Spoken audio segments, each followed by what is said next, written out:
Hey, what is going on, guys? Today I'll be giving you guys a discussion video on the ARG ban list that actually came out last night.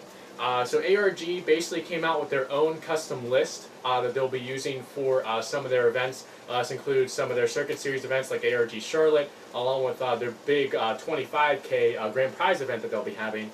I'll actually link in the description below the article that actually has the changes to the ban list on it. They based the changes on the April 2015 Konami ban list that we're currently playing in right now.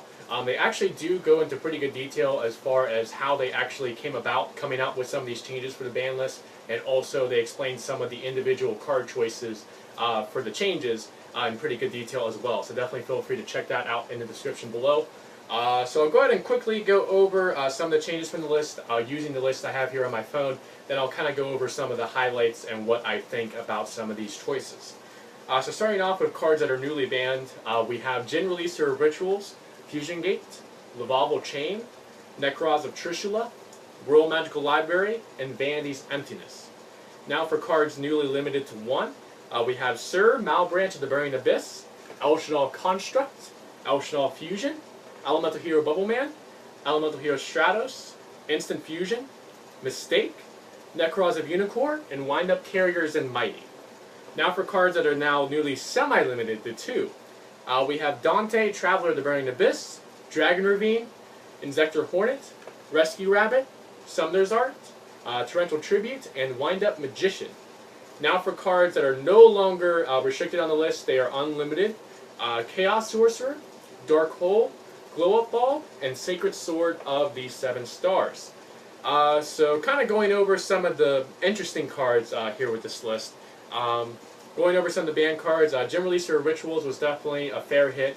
It's a card that a lot of people wanted to see go because it's just kind of an unfair card. It's easy to be able to go into as far as using it for a ritual summon and just completely stop block your opponent out of being able to spell summon, so that's a fair hit.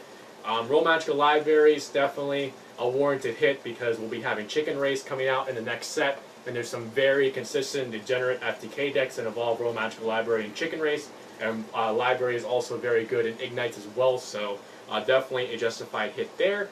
Vanity's Emptiness is one that's kind of interesting. I mean, it kind of goes along the same lines of Gin Releaser Rituals, where just being able to restrict your opponent completely from subtle summoning is really, really good, especially for how chainable it is, how easy it is to play. It does have that, fallback to where you can easily get rid of the card, but, I could definitely see why people would want to see this get hit.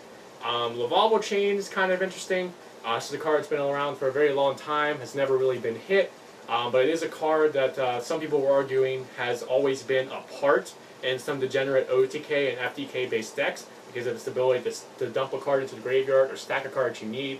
It especially was broken in Inferities when they played free Lavabo Chain with free Soul Charge, and just turn one were able to consistently make a board of 3 Lavabo Chain and 2 other monsters plus 5 back row as well with no hand. So I guess I could see with Lavabo Chain if there's any other decks out there that can kind of do a similar thing that's kind of broken, to ban Lavabo Chain. But I personally think going to 1 would be fine myself. Necros of Trishula.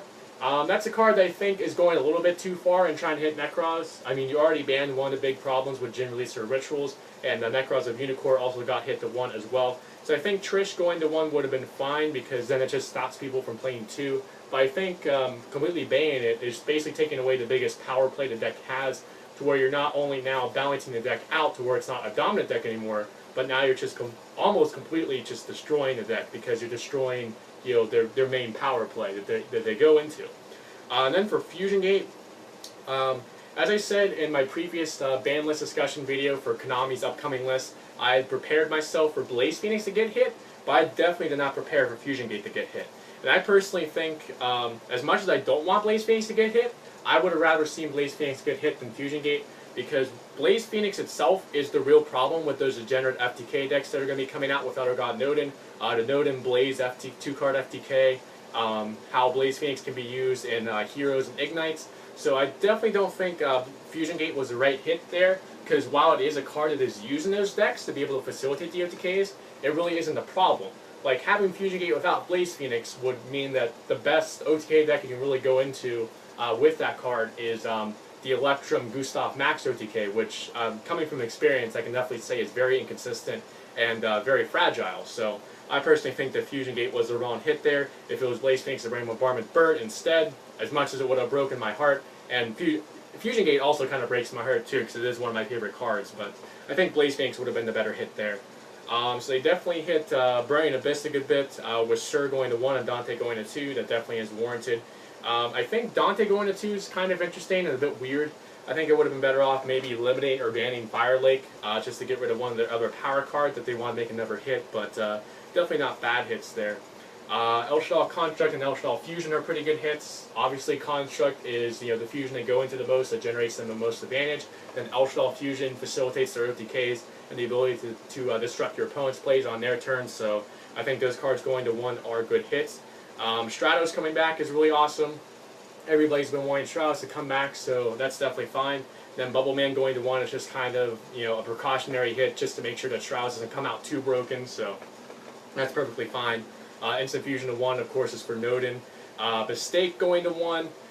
Basically, they just don't want a card that just says that you can't play Yu-Gi-Oh! To some of the relevant meta decks out there, like Sigrid Swords and Necros. So, limiting that to 1 will make that a lot make the anti-meta decks that use that card at 2 or 3 a bit less consistent. So, it's definitely an okay hit. I mean, I think it would have been fine where it was, but I can see why they made that hit. Zenmighty going to 1 is perfectly fine. It's not even that good anymore. Dragon Ravine to 2, and then Zector Hornet to 2. I think those both are cards, honestly, that could have went straight to 3. Like, Dragon Ravine without the Dragon Rulers really does nothing. I mean, it searches you out Dragoonity, it helps some of the consistency of Dragoonities, but what are Dragoonities really going to do with Dragon Ravine, honestly? So, and same with the Zector Hornet. I mean, giving 1 or 2 Hornets does help out the deck a little bit with its consistency, but it doesn't like completely like shoot it up there on tier lists like the way that giving us more Dragonfly would. So I think Hornet those cards could have gone to 3, but I definitely like having 1 more. Rabbit going to 2 is interesting because now you're giving was it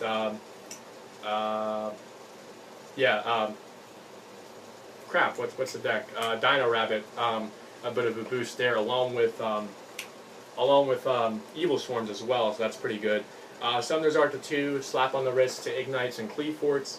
Torrential Tribute to 2 just gives us another massive field removal card, and a lot of decks out there do float or are able to recover from that kind of play easily. So having 2 Torrential Tribute, 3 Dark Hole, and 1 Regeki, as crazy as it is to say, it's actually not that bad for the game in my opinion. Wind Up Magician at 2, Wind-Ups aren't doing anything, so that's fine.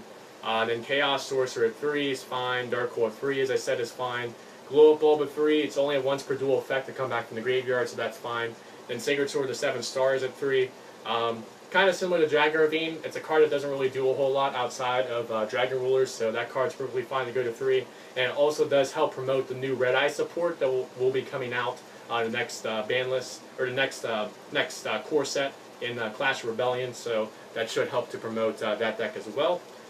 So that is it on my discussion video on the ARG ban list. So definitely feel free to like the video if you did. Also, let me know what you think about this ban list in the comment section below. Do you think this is a move that's actually good for business for ARG? Do you think that this could unfairly affect the card market prices with having 2 different ban lists? Do you think it's a bad move on their part as far as public relations are concerned? Do you think Konami should sue ARG? Definitely like to know all these things in the comment section below. And also feel free to subscribe for more Yu-Gi-Oh videos. So thank you guys so much for watching, and I will catch you guys next time.